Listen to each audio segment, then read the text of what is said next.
Hi guys, so I'm at St John's Norway Cemetery. This cemetery has been here since 1853 and is located in the beach community area of Toronto City. The cemetery covers about 35 acres of land. Originally only started with about 3 acres, so it's definitely expanded over the years. And there are a couple of graves that I'm here to try to find, but generally I'm just going to have a walk around and we'll see if there's any interesting markers that we can have a look at. But it is a beautiful cemetery, so let's go and have a look around. I did come here a couple of years ago and I remember seeing that one, which I think is stunning.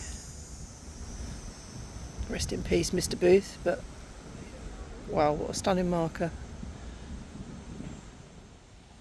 Such a range of different size markers, different styles, all equally as beautiful, of course.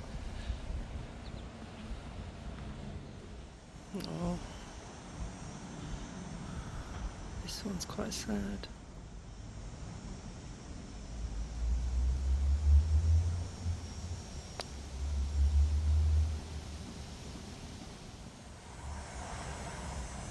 That's lovely.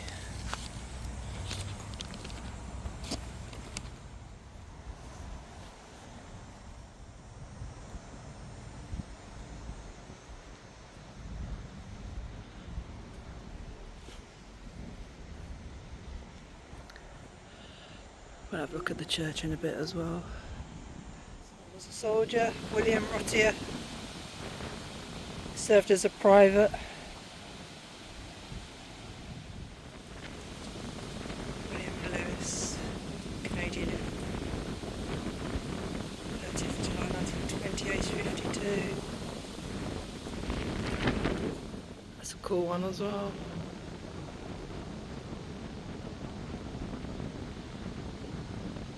So I've literally just had the most amazing encounter. Now I'm at the cemetery to have a general look around and to visit some notable graves, not necessarily famous but notable graves. You'll have to excuse the mowers in the background, but it is a working cemetery and they do have to do their work. But this is a massive shout out for Kenny, who works at the cemetery, who happened upon me probably looking a little bit lost, wandering around, and has literally directed me and brought me to every single grave that I was looking for, that I've come to see here today. I'd have been here hours otherwise, because those of you that come to cemeteries quite a lot, especially the big ones, they're not easy to navigate really, especially for the less notable graves. There's no find a grave map locations etc on there. I'm so chuffed. He's such a nice guy and just brought me to the 5 or 6 graves that I've been looking for, so I know where they are now and I could get on and do and pay my respects to those people that I've come to visit. And again, thank you, Kenny. You do not know how much what you just did means to me. I appreciate you totally. Thank you. Again, shout out for Kenny. Okay guys, so this grave belongs to Nora M. Holland. Now Nora was a Canadian playwright, journalist and editor. She contributed to the Canadian Courier, the Canadian Magazine, Toronto Daily News and the Globe. And I've read about her that whilst travelling in 1904 in Ireland, she stayed with John Butler Yeats, who of course is the father of William Butler Yeats. And John, while she was with him, drew a sketch of her. Nora published 2 books of poems, the first one called Spun Yarn and Spindrift, and the second one When Half Gods Go. Nora's mother was Elizabeth Yeats, and Elizabeth Yeats was the first cousin of Irish poet W.B. Yeats, as I've already mentioned him. Wow. Rest in peace, Nora.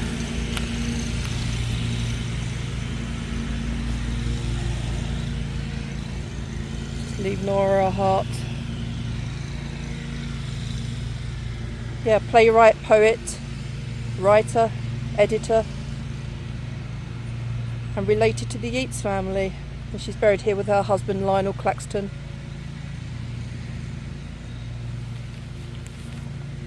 Nora was born January 10th, 1876, and she died April 27th, 1925.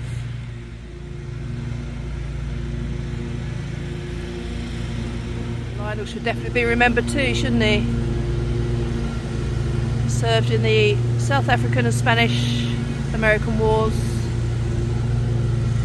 It's like transport services. Thank you for your service, Lionel. Rest in peace.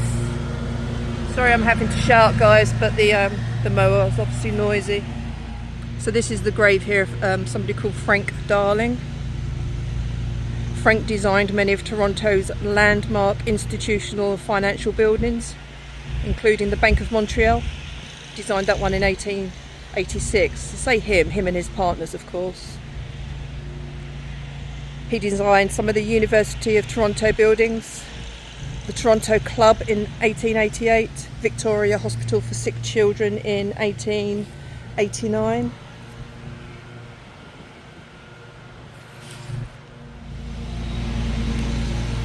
And there he is, Frank Darling.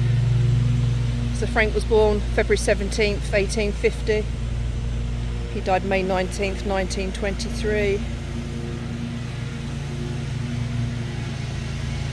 So his legacy obviously lives on in a lot of buildings in Toronto, which is amazing. Rest in peace, Frank, and thank you for the beautiful buildings. The Montreal Bank building in downtown Toronto is absolutely stunning. I'll see if I can dig out some of my footage to show it to you. But yeah, Frank Darling, architect.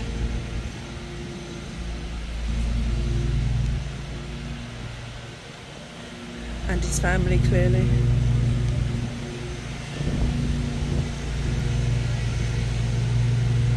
Rest in peace, everybody.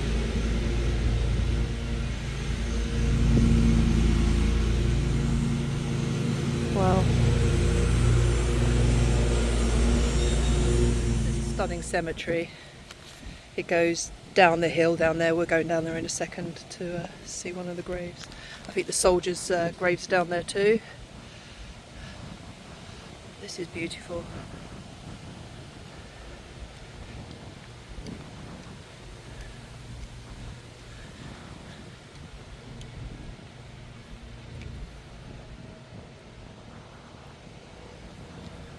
I mean, it's not as famous a cemetery as Mount Pleasant or some of the others that have got more notable people in there or really famous people in there, but actually I kind of like these ones better.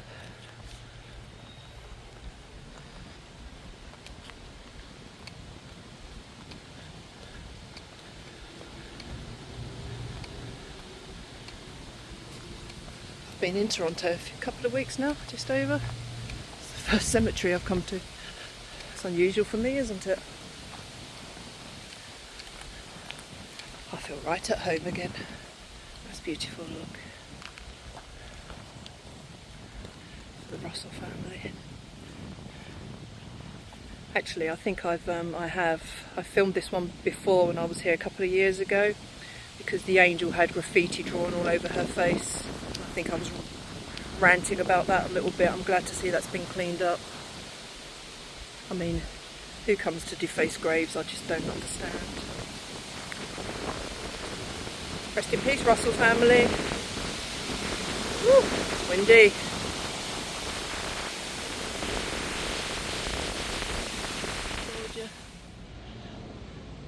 Sapper James Waters, Canadian engineers, 8th of November 1920. Rest in peace, soldier. Thank you for your service. Captain there. Captain William Henry Harry Dilling, died in 1946.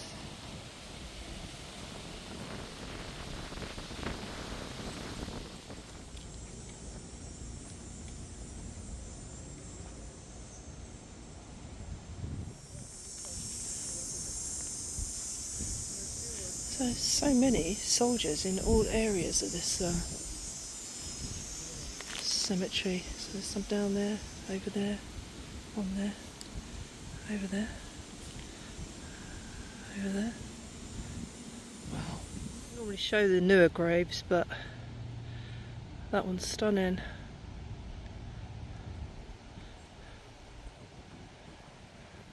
So lovely. Rest in peace, guys.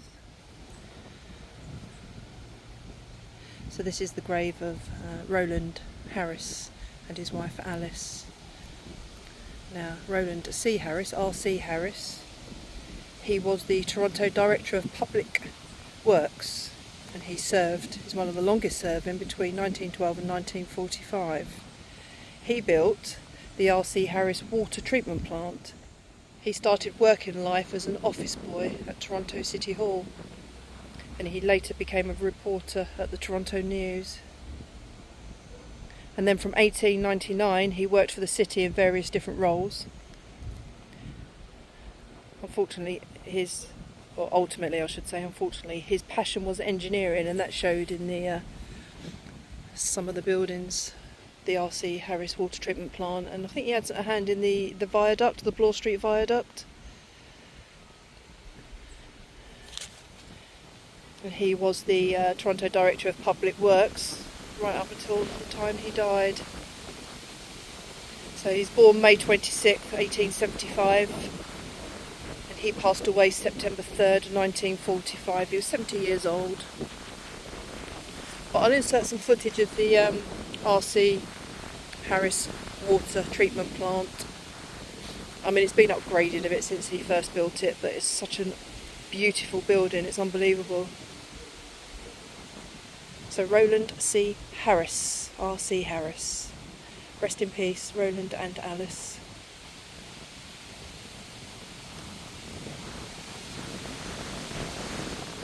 Family members in the back here.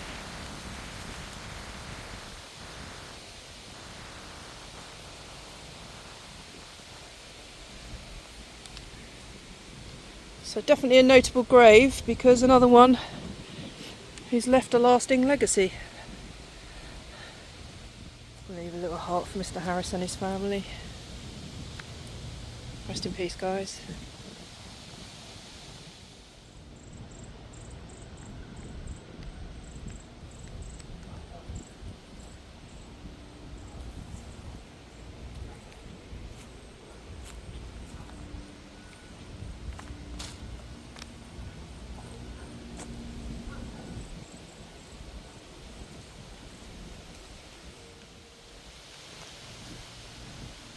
That's pretty cool, isn't it?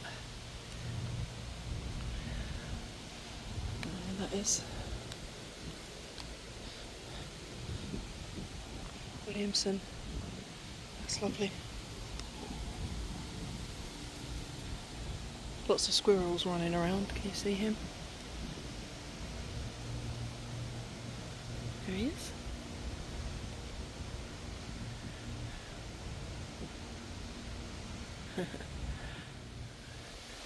Okay, so this grave here is the grave of Edward Ted Reeve, and Ted, or Teddy as he was also known, was a Canadian athlete and sports journalist. He started off playing lacrosse.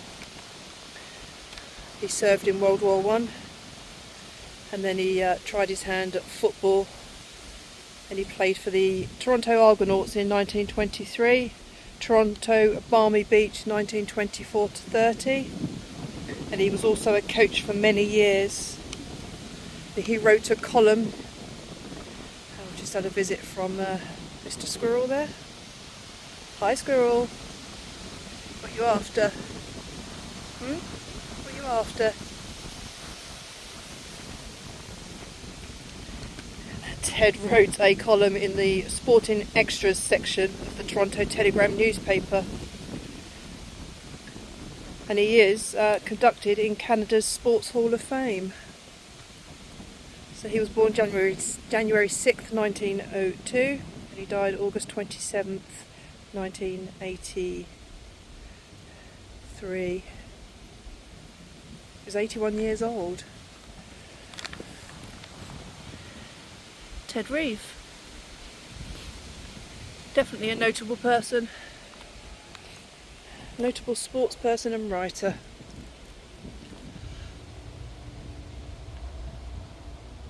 Bless him. Rest in peace, Ted. It's a little bit dark here under the tree, but I think you can see. I'll try the other side, but there we go. Edward Ted Reeve.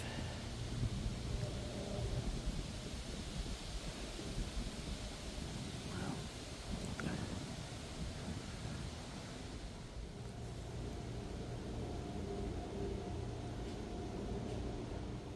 I'm going to tuck a little heart up here for Ted and his family. Oh, he's been left some coins and stuff as well. Nice.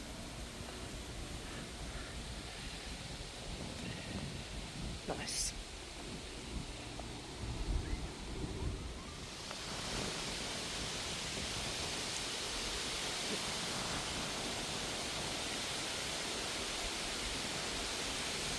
The squirrel's hiding from me now. He keeps sort of poking his head around and then running off and disappearing.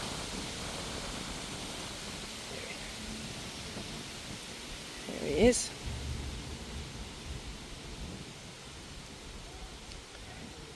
Do you want some water, squirrel?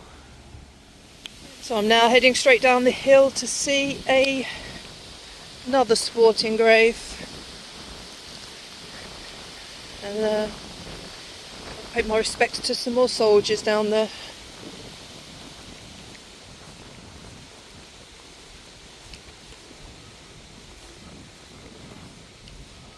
That wind is fierce. I haven't got a microphone, so I'm hoping that you can hear me okay.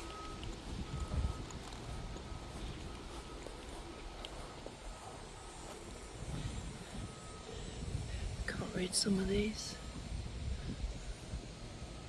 In fact, most of these ones are quite worn.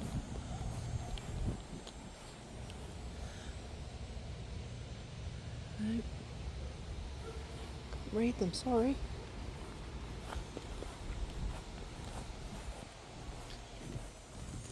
So a lot of these ones down here in the ground are quite covered up now.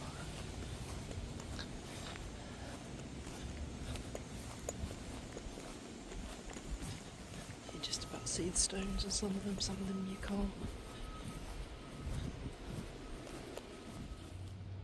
Okay, so this grave belongs to Kenneth Fenwick Randall. He was born December 14th, 1888. He died June 17th, 1947, at 58 years old, so young. And Kenneth was a professional hockey player. He played for many teams, including Port Hope Professionals, Toronto Blue Shirts, Hamilton Tigers, New York Americans. He unfortunately died after a heart attack. He played for 20 seasons, 10 of them in the NHL, which is the National Hockey League. And he was a 2-time Stanley Cup champion. He became a full-time coach in 1928. You see that? Kenneth F. Randall, 1888 to 1947. And he's here with his wife. Looks like Elva. I hope I pronounced that right.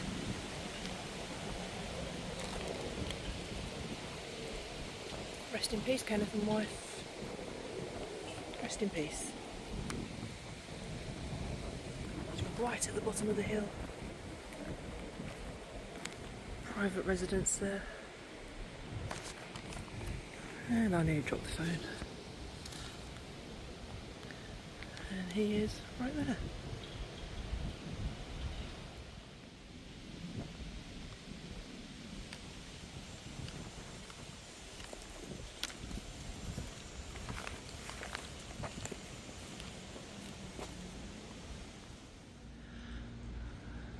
This is the biggest soldier section. All of these died in war.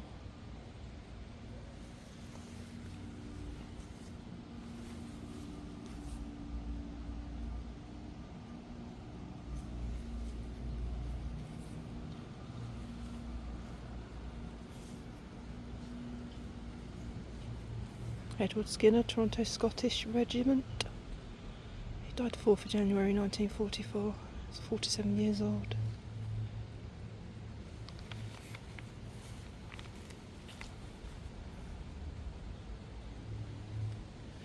I always feel so humble when I'm at these graves.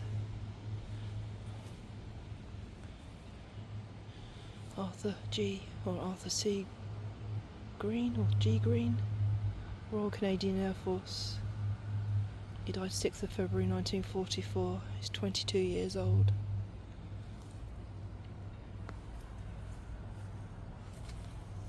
My word.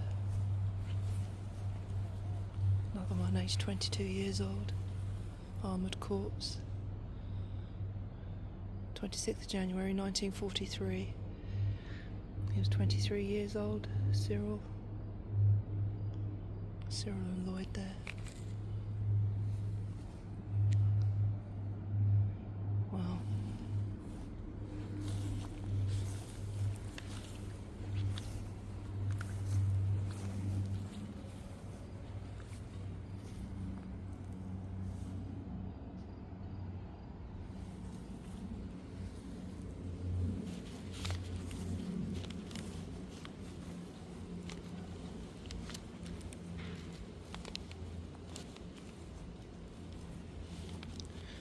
Sergeant, private, corporal.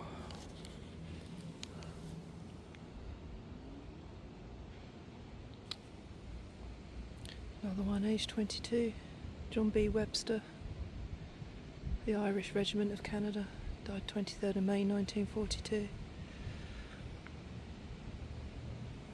Jesus.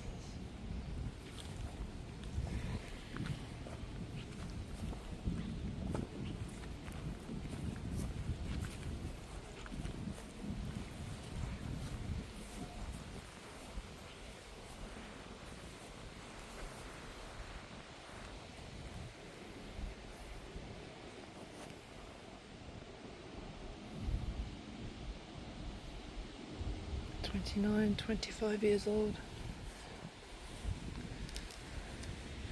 Guys, I'm not preaching, I'm not one to do that, but you know what? We owe so much to these boys and girls. It's unbelievable. We owe so much to them.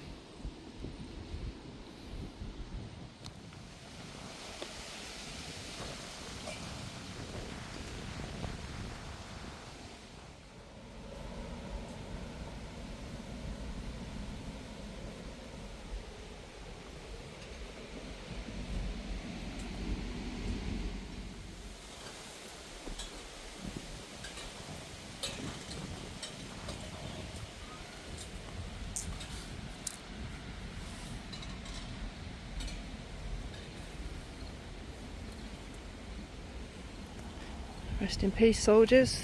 Rest in peace.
These ones are quite hidden, unfortunately.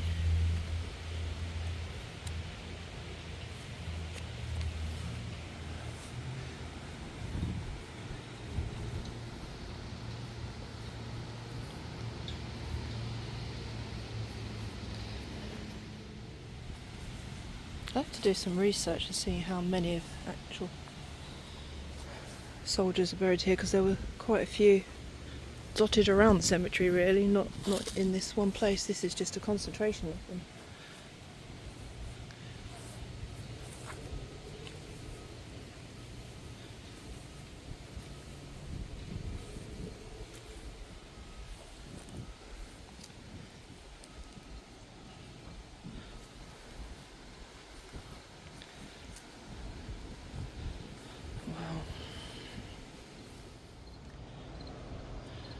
Another from Toronto Scottish Regiment, 2nd of September 1946, 22 years old. Breaks my heart.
More soldiers there, some up there in the distance.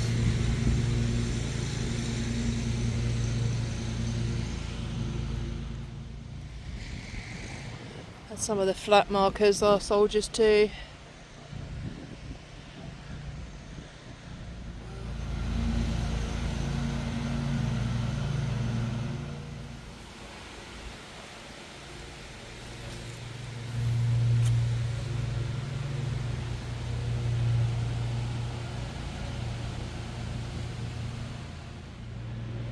Kenneth, 1928 to 1932, he was so young. There's obviously his parents there as well. Rest in peace, Kenneth and parents. It's beautiful.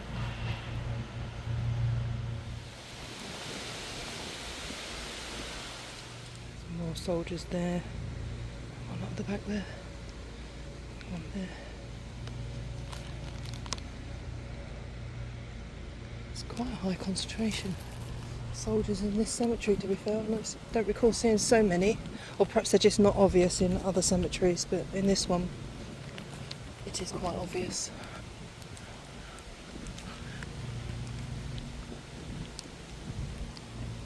I think it's Pine Hills Cemetery in Scarborough in Canada. They've got a lovely memorial for the soldiers, absolutely beautiful.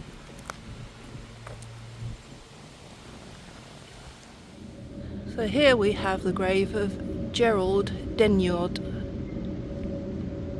Gerald was born August 4th, 1902. Well, same birthday as me. Not 1902, of course, for me, but he passed away, unfortunately, October 8th, 1989, but he was 87 years old. Now, Gerald, who is here with some family members by the looks of it, was a professional hockey player. And between 1920 and 1925, he played for several teams in the centre position. His parents are Ellen and James H. And they are both there. I couldn't find much info online about Gerald. I think they called him Jerry. What I've just told you basically is from his Find a Grave page, and that bio was written by the Silent Forgotten. So thanks for that, Chris. But he was definitely a professional hockey player. Wikipedia actually just says that he only played for one season in the NHL, and that was with the Toronto St. Pats. He played 17 games with them. But he started in junior hockey with Toronto Orally. That was between 1920 and 22. and he turned professional in 1922. And in 1924 to 25 season, he played again, but with the senior team, the Toronto Aura team. But he was a hockey player. Rest in peace, Jerry. And to your family.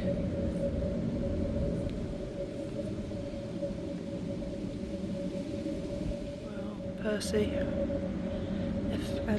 beloved son of F&M Stotts, or Stoots, died October 7th, 1917. He was only 24. Oh, bless him.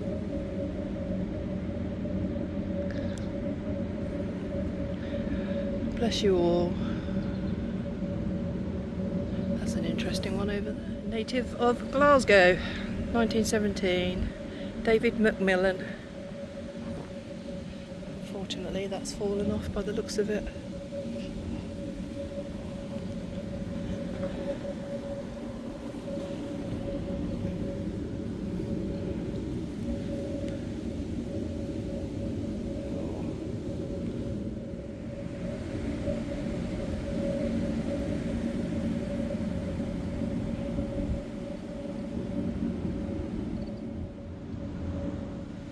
So in this family plot, is William H. Bringlow.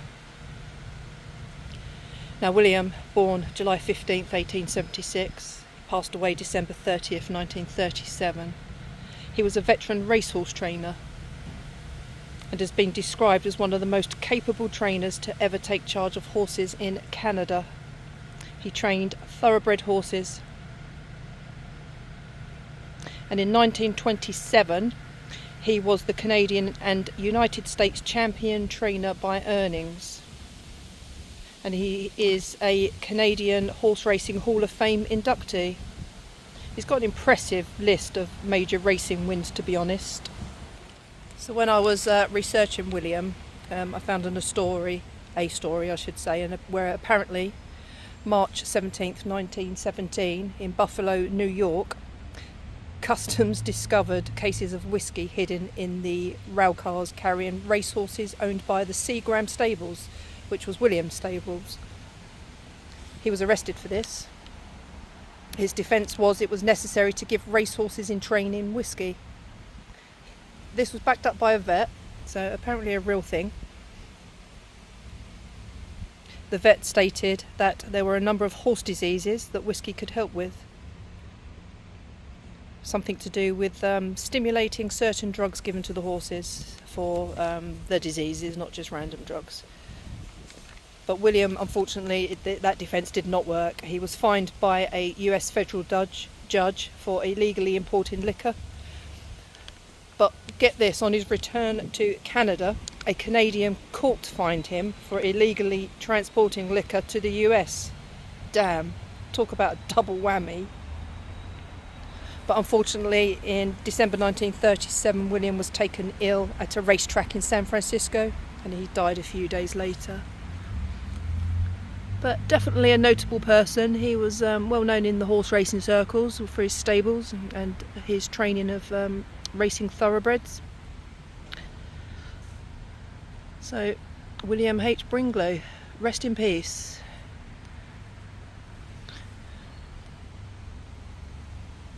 And that's his wife as well, Amelia Ellen Bond. And she passed away in 1965. Wow. But yeah, William Bringlow. I hope I'm saying that right. That's quite interesting.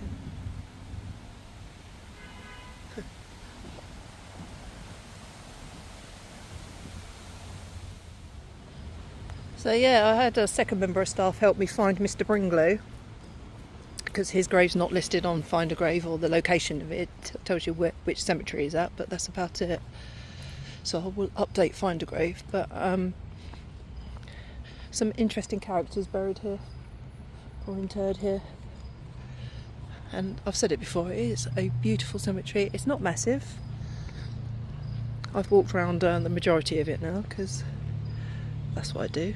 And the St John's Norway Anglican Church is up there, so I'm going to go and have a look at that now. Yeah, it's really well kept. Yeah, as I was saying, the staff here are just absolutely amazing. The office isn't open to the public, but because the staff were so helpful, the guy I asked went in and looked up the details for me. You don't get that at every cemetery, but I'm grateful. And I've seen so many of my most favourite squirrels, which are the black squirrels. There's one there, looking at me. They do move quicker, don't they? I think it's when I was here last time. It's got to be a year or so ago, a couple of years. I can't remember now. Talking to squirrels, this is not just my random thoughts, but I was at the grave of Arthur Puckin, who was a Titanic survivor. And as I started talking about Arthur, a little squirrel came and sat next to me and stood there the entire time. So they're curious little things. I love them. I know not everybody does, but I do. They're everywhere.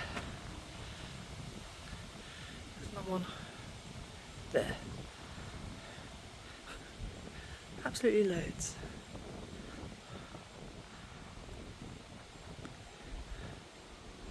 I could just sort of wander around looking at squirrels all day, to be fair. Easily pleased. I love that one. Look at that grave marker. Wow.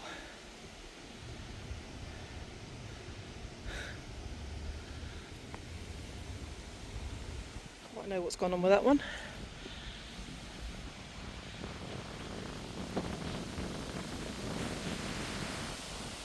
I don't know if it's meant to be like that or where it's fallen apart.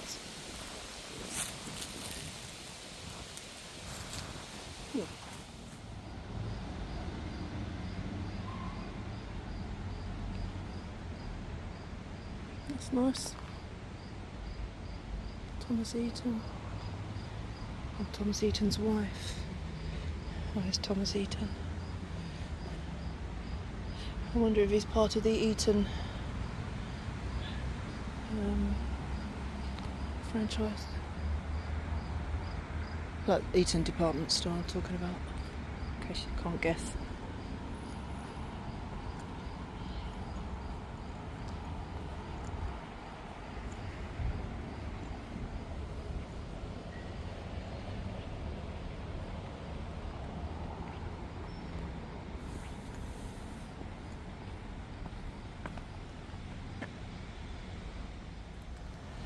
And there's the church, St John's Norway Church.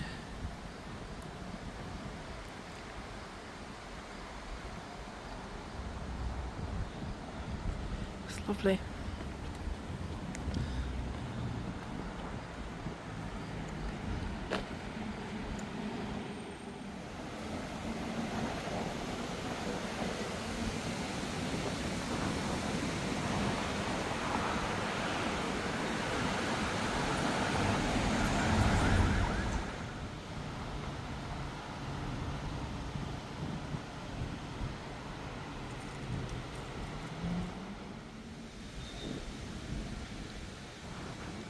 I don't think it's open, so I can't go in, but I'd like to.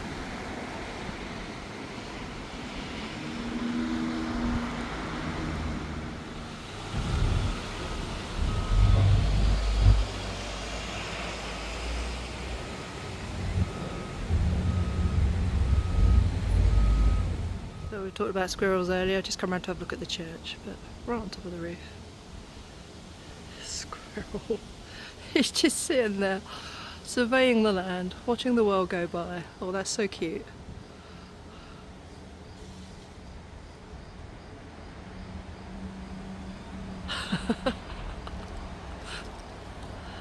Oh, I love it.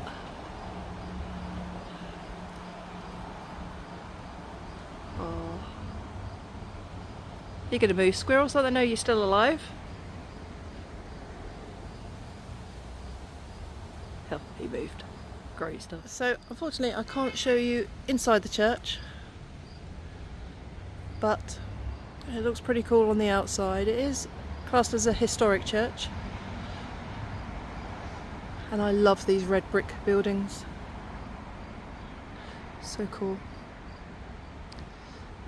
Okay, so I've visited a few graves, I've shown you around a little bit of the cemetery, and so now I'm going somewhere else. Oh, I've just spotted that. That's beautiful. It's a bench for Joan Diana Parr. Look at that.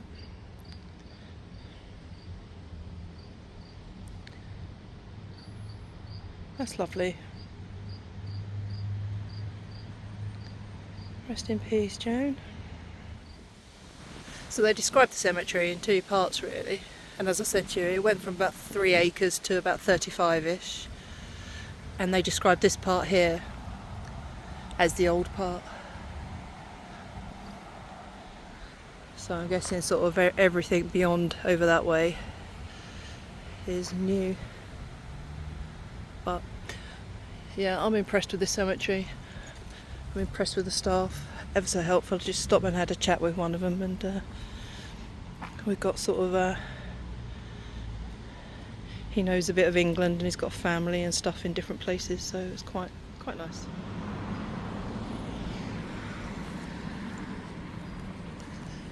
I keep seeing some grave markers of interest as I'm leaving. That one.